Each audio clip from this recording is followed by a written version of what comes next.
Grief and gratitude are not opposites. They can live in the same heart at the same time. You are not struggling to get rid of stuff. You are struggling to let go of a version of your life that mattered. It's never really about the stuff. The season is what we're holding. Letting go is not the same as losing. You do not need to keep everything to prove it mattered. It mattered because you lived it. Well, today I want to start differently than I normally do. There's no big intro, there's no recap of last week, there's no warming up. I just want to say something out loud that I have been sitting on for a while, something I've been avoiding. And the fact that I've been avoiding it actually is the perfect setup for everything that we're going to be talking about today. So, here's my confession. I have boxes of baby things in my house, and I haven't opened them. Not because I don't have time, not because I don't have space, but because I know what it means if I open them. It's a much different reason, and I'm thinking you might be able to relate to my reason as well. Maybe for you, it's not about the boxes either. I've got a lot to share on this topic, so let's get started. Well, hey there. Before we go any further, I want to give you something that will help this conversation actually make more sense. Because if clutter has been a struggle for you, it's probably not because you don't care, or because you don't try, or because you lack motivation.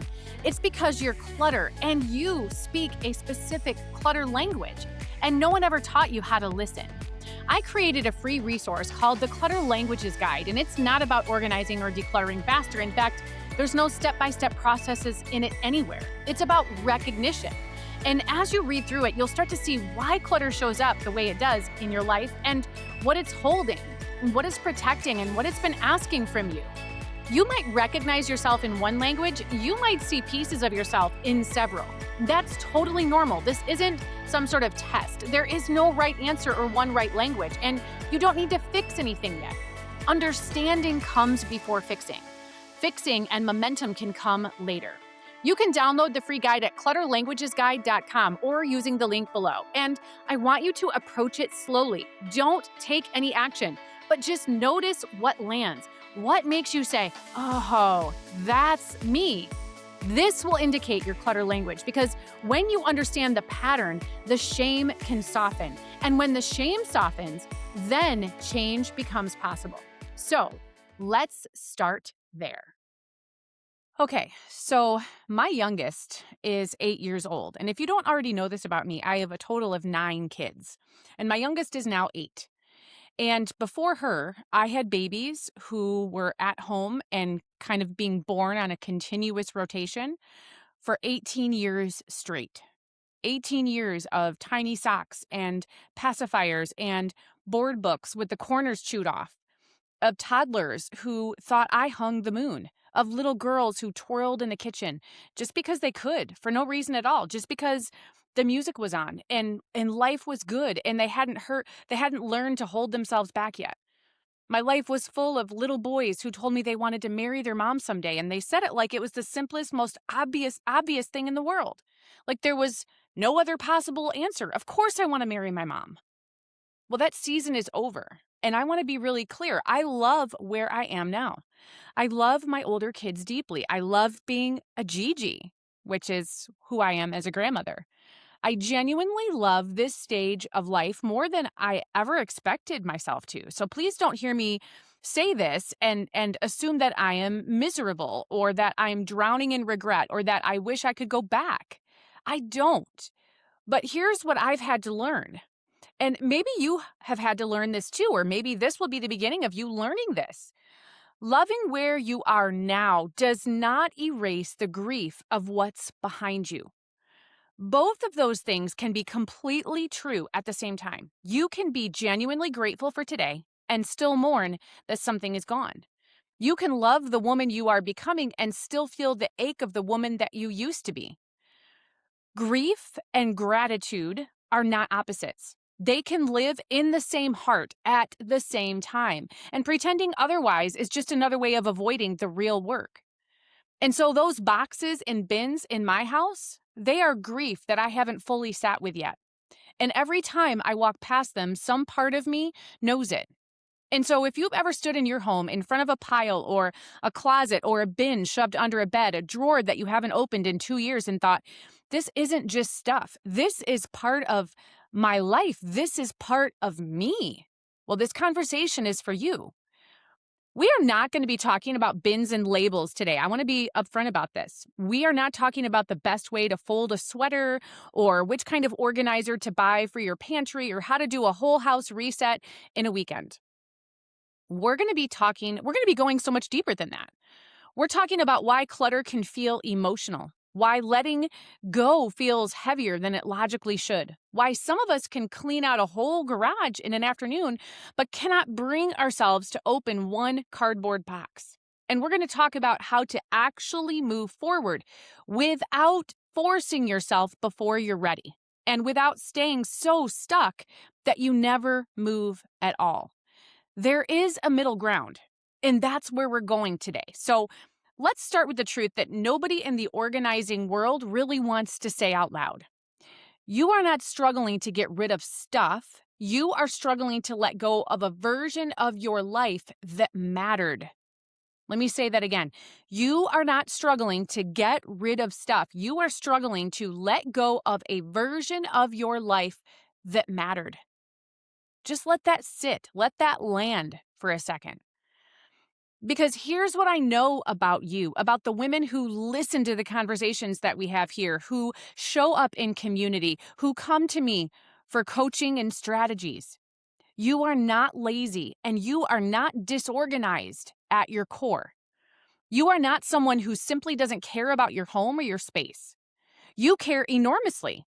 You've tried the systems. You've watched the YouTube videos. You've bought the matching bins. You've done the weekend reset and felt great for about 4 days. And then somehow you ended up right back where you started. And yet there is still a room, a corner, a closet, a box that you keep walking past, that you keep not dealing with week after week, month after month, oftentimes year after year. This is not a time management problem. It's not a discipline problem or a motivation problem.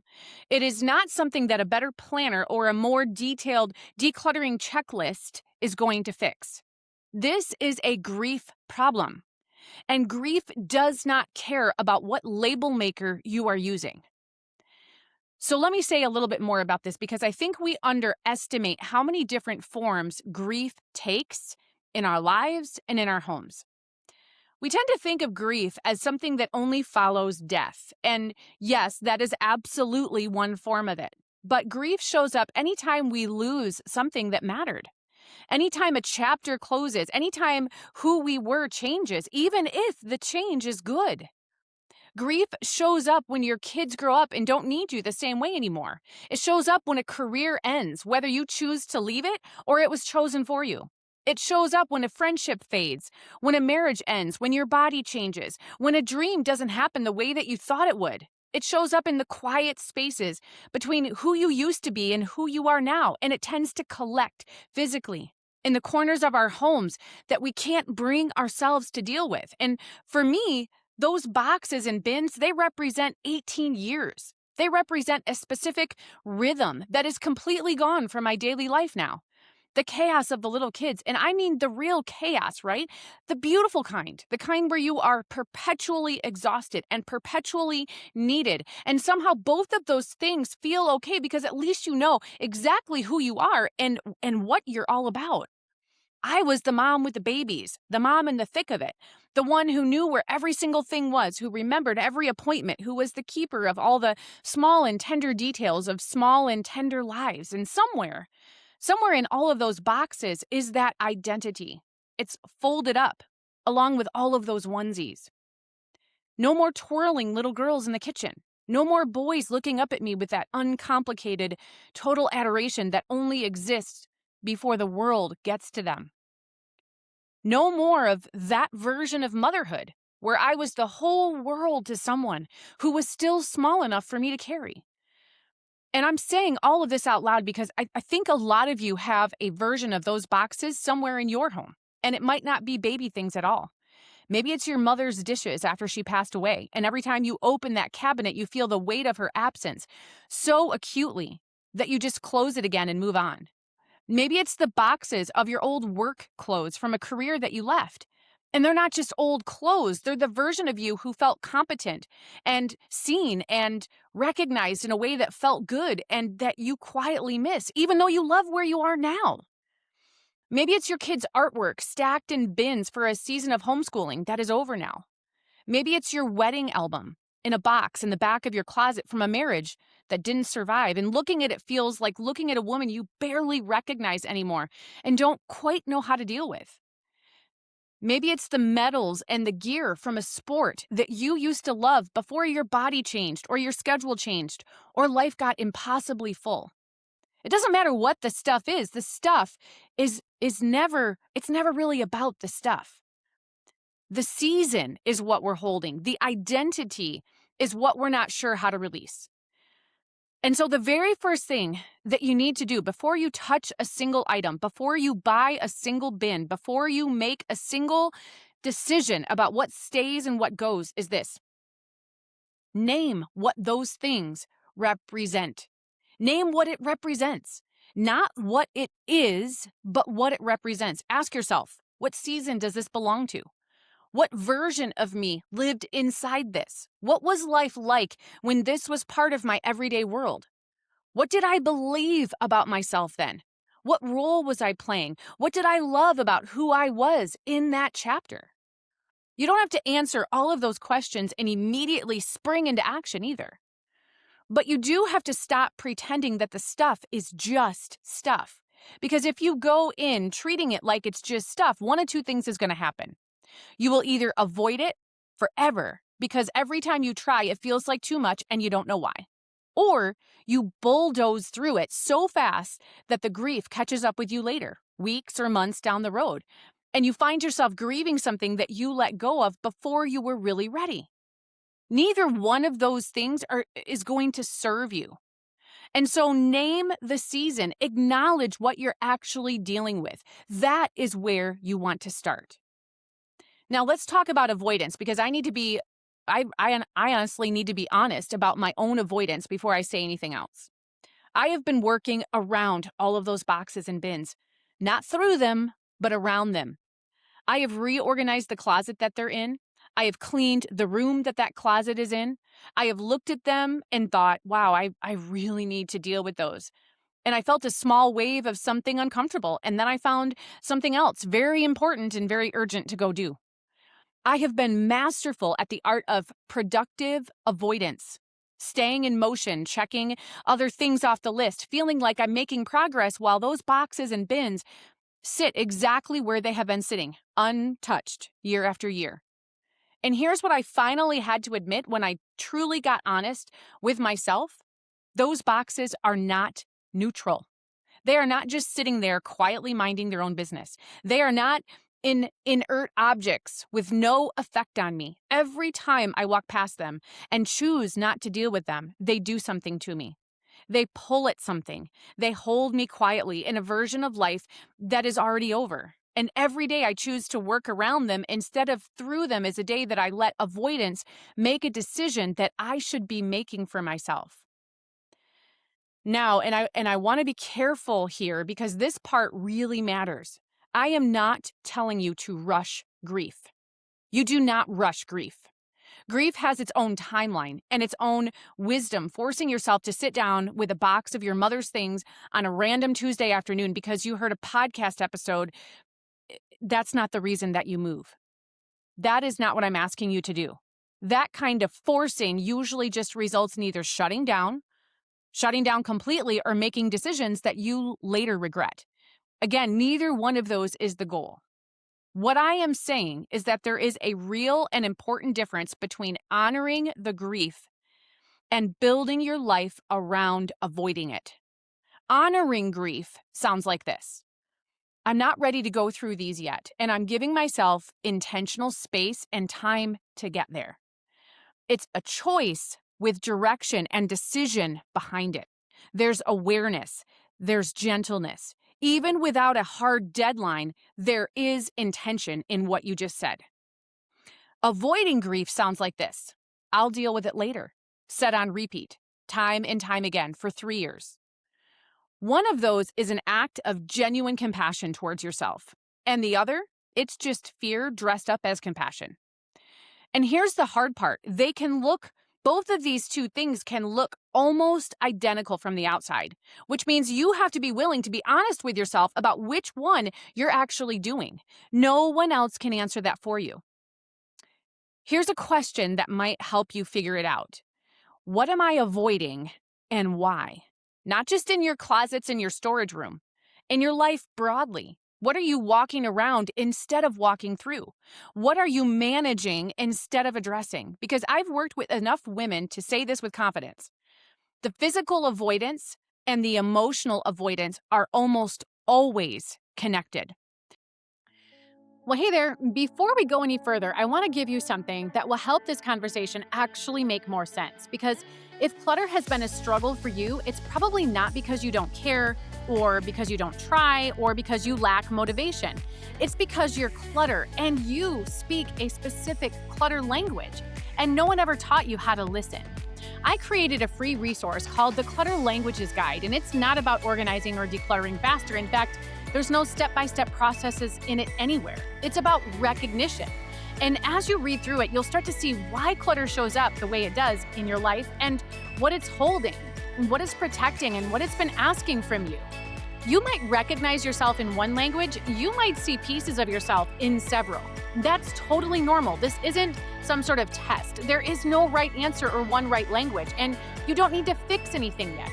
Understanding comes before fixing. Fixing and momentum can come later. You can download the free guide at clutterlanguagesguide.com or using the link below. And I want you to approach it slowly. Don't take any action, but just notice what lands. What makes you say, oh, that's me? This will indicate your clutter language, because when you understand the pattern, the shame can soften. And when the shame softens, then change becomes possible. So let's start there. The women who cannot bring themselves to deal with certain spaces in their homes are almost never just people who don't like sorting through boxes. They are women who have learned, often very skillfully, to navigate around hard things rather than move through them. And that pattern does not stay contained to the storage room. It shows up in the relationships they're not addressing, in the feelings they're not processing, in the conversations they keep putting off, the changes that they know they need to make but can't seem to start. The closet is never just a closet. So ask yourself this honestly: is what I'm doing helping me move forward, or is it keeping me on pause? You don't have to have the whole answer today or the first time you ask that question, but you do need to be willing to ask the question and sit with whatever comes up, because awareness is the first step. You cannot change what you will not acknowledge. The avoidance is not protecting you. It's just postponing the work. And the longer you postpone it, the heavier it gets. Not because the stuff itself gets heavier, but because the story that you build around it over years of avoidance gets more complicated. What starts as a box of baby clothes becomes, over time, a symbol of everything unresolved. It stops being something that you sort through, and it starts being something that you brace yourself against. That is a much harder problem to work with. Deal with it while it is still just a box. Okay, so just when you thought we couldn't go any deeper, we're going to do that, right? This is the part that I most want you to hear. This is the reframe that I think changes everything if you let it. Letting go is not the same as losing, but I know that it doesn't feel that way when you're standing in front of something that carries real weight, when you're holding on to something that belonged to a season that mattered deeply. It can feel like releasing the object means releasing the memory. Like if you let the physical thing go, you'll lose your grip on what it represented. But that is just not true. Keeping the object does not protect the memory. And releasing the object does not erase it either. The memories that live in those boxes, the specific weight of a sleeping baby on your chest, the way that they smelled fresh out of the bath, the sound of small feet on hardwood floors at 6 in the morning when the whole house was quiet and the day hadn't even started yet, those are not stored in the stuff. They are stored in you, in your body, in your nervous system, in your laugh lines and your instincts, and the way that certain songs or certain smells can take you back to a specific kitchen in a specific season of your life that you will never forget because it shaped everything about who you became. The onesie is not the baby. The diploma is not your career. The album is not your marriage. The gear in the garage is not the athlete that you were. You are the keeper of those stories, not the stuff. And so what you're really doing when you choose to release an object is choosing to carry that season differently. Not setting it down and walking away from it, not pretending that it didn't happen or that it didn't matter, but choosing to carry it in a way that doesn't weigh you down, that doesn't weigh down your present or quietly block your future. You are deciding to hold it inside you where it has always truly lived anyway, instead of in boxes stacked in a room that you avoid. And here is something that I believe all the way down to my core. The version of you who lived at that season, who lived during that season, does not disappear because you release an object. It doesn't disappear because you release a onesie. That woman, is woven into every single thing about who you are right now. The way that you love people, the depth of patience you've developed, the things you know about yourself and about life because of every hard and beautiful and ordinary moment that you walked through. The capacity for the joy that you carry, the scars that you earned, the grace you learned to extend to yourself and others. She is there. She is you. You don't have to hold on to the box to hold on to her. This is actually one of my core beliefs about transformation. I don't help women become someone new. I help them return to who they've always been. The work is about reconnection, not reinvention. And releasing the stuff from a past season is part of that reconnection. You are not shedding yourself, you are integrating yourself. And so here's what this looks like practically. It looks like curating instead of purging. And I've got three steps for you here. Kind of three things to remember. Number one, do not approach this like a rip the Band-Aid off exercise where the goal is to empty the room in one heroic afternoon. That is not the goal. The goal is intentionality. It's moving through it with your eyes open and your heart present, making real, considered decisions instead of either avoiding indefinitely or bulldozing through without actually feeling anything. Number two, choose a few items, maybe one per child or one that represents an entire season or a small collection that holds the full story, and keep those intentionally. Not a room full, not everything, not every single thing, right? A curated few things that carry the weight of the chapter without needing you to drag the entire chapter into your next one. And here's the most important piece of how to do this well. This is number three. Tell the story first, then make the decision. What does this look like? Pick up the item, hold it in your hands. Let yourself actually feel what it brings up instead of shutting that down and pushing past it. Tell yourself the story of it, where it came from, what was happening in your life when it mattered, what it meant to you, who you were in that season. Give it a real, honest minute or two, not a rushed one, not a, okay, I feel like moving on now kind of minute. Give it a real minute and then ask this. Do I need this object to hold this story? Or is the story already safe inside me without this? Sometimes the answer is going to be, yes, I actually do need this object to hold this story. And so then keep it. Some things genuinely belong with you, and keeping them is the right, intentional choice. That is completely valid, and it requires no justification. But sometimes, and this is the part that actually surprises people, in the process of actually telling yourself the story out loud, you realize that the story is already safe. You realize that you're not going to forget. You realize that you carry this season so thoroughly and deeply inside you that releasing the object, it actually doesn't threaten anything at all. And so in that moment, letting go can feel less like a loss and more like something settling, like finally putting down a weight that you didn't realize was still on your shoulders. That is what we're working towards. And there is one more important thing that I want to say, and this is the part that convicted me most when I finally got honest enough to say it out loud to myself. You do not need to keep everything to prove it mattered. It mattered because you lived it.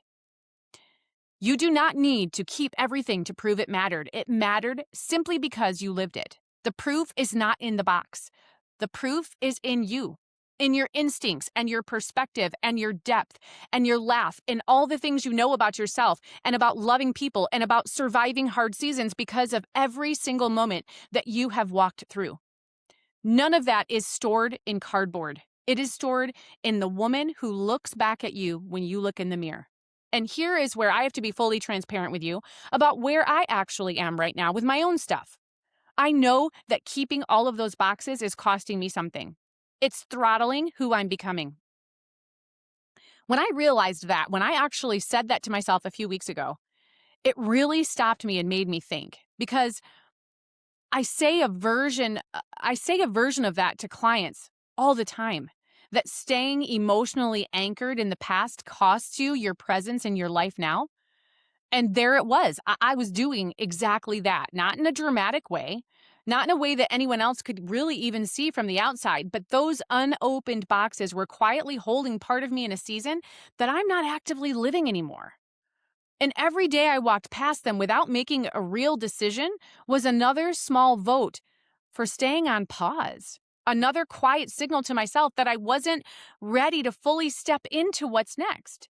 And I don't want to keep sending myself that signal. And I wonder if you've been sending yourself a similar one. Here's what I want you to hear before we end this conversation today. You are allowed to honor the past completely and still step fully into your present. Those two things are not in conflict with one another. You are not betraying the season that shaped you by releasing the physical remnants of it. You are not being disloyal to the version of yourself who lived it. You are not saying that it didn't matter or that it wasn't worth holding on to. You are saying it mattered so much that I carry it with me everywhere I go, in everything I am. And I don't need a cardboard box to prove that. So here's what moving forward actually looks like, practically speaking. Set a gentle boundary with yourself, not a harsh one, not a this has to be done by a certain date or I've failed kind of deadline, but a real one with real intention behind it. Maybe that means committing to one bin at a time, one shelf, one box every other weekend. Maybe it means giving yourself a season, like by the end of the summer or by the end of the year, to work through a particular space, not all at once, but in consistent, manageable steps. Give yourself explicit permission to not do it all at once. This is not a weekend project. This is grief work. And grief doesn't run on your productivity schedule. It takes the time it needs, and it takes the time it takes. And the kindest thing that you can do for yourself is to stop expecting it to be faster than it is. Stop treating it like a task to complete rather than a process to move through. But here is one concrete thing I want you to do coming out of this conversation. Schedule the first touch. Not the full decision, not the whole afternoon, just the first touch. Put it on your calendar right now, today. Block out 30 minutes or 10 minutes. Go to the thing that you've been avoiding. Open it. Look inside. Let yourself feel whatever comes up without judging it or rushing it or trying to problem solve your way out of it immediately. That's it. That's the whole assignment from this conversation. Because here is what I know from doing this in my own life and walking alongside women who are doing it in theirs. Most of the time, The thing that we have been dreading is not as devastating as we built it up to be in our own heads. The anticipation is almost always worse than the actual experience. That box has been gathering weight in your imagination for years and years. And when you finally open it, yes, it's going to bring up some feelings. Yes, it's tender. Yes, it might make you cry. But you are still standing on the other side of it. You did not fall apart. You are still standing there. You handled it. And something in you knows on the other side of that you are stronger than the avoidance was telling you that you were. You do not find that out by continuing to walk around the hard thing. You only find it out by walking toward it and stepping inside it. So let me bring this all to a close for us today. If you have a box somewhere in your house or a closet or a room or a corner that you've been finding reasons not to deal with because it means something, I'm not going to tell you to rip the Band-Aid off. And I'm not going to give you a 7-step system or a cheerful challenge or a pep talk about how you've totally got this. But what I am going to do is ask you one question. Are you ready to stay here? Or are you ready to start stepping into what's next, free of the stuff that represented a time and a version of you from the past? Because there is a version of your life available on the other side of this work. Not a perfect version, not a version where grief disappears or the past stops mattering, but a version where you have moved through it with your eyes open and your heart present. Where you made real decisions instead of letting avoidance make them for you year after year. Where you chose to carry your past in a way that serves the life that you are living now instead of quietly complicating it. That version, it doesn't require you to forget. It doesn't require you to minimize what was or to pretend it didn't shape you profoundly. It just requires that you stop letting the unopened boxes hold a vote in how you live today. You don't have to do it all at once. You don't have to have it all figured out before you start. But maybe today, just today, maybe today could be the day that you open the box. And if you are someone who struggles with clutter, make sure that you have downloaded my free Clutter Languages Guide. You can find it at clutterlanguagesguide.com. It's going to help you know what's going on underneath that clutter. And one of those clutter languages is emotional. One of them is about being a sentimental saver.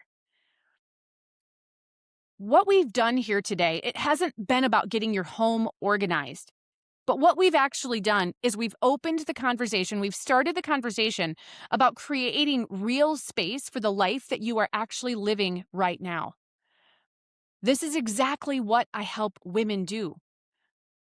But we don't just build systems. We do the work underneath the systems, the mindset work, the identity work, the grief, the letting go, the figuring out who you are now and what you actually want the next season to look like. Because none of the structure matters if you are still emotionally anchored in a season that has already passed.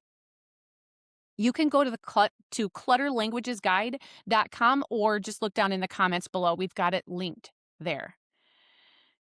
So today I think has been a little bit heavy, but at the same time, I think today has been a little bit of a relief for you as well because you finally understand what's actually going on. That's what I do here.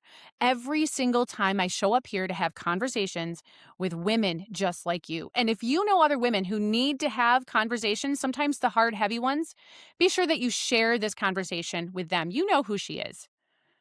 She will thank you for it later. So, friend, it's not about doing it all. It's about understanding what's happening and giving yourself the grace and the space to do it well. And it starts with the understanding that you now have. And so, until we talk again, make it an intentional day.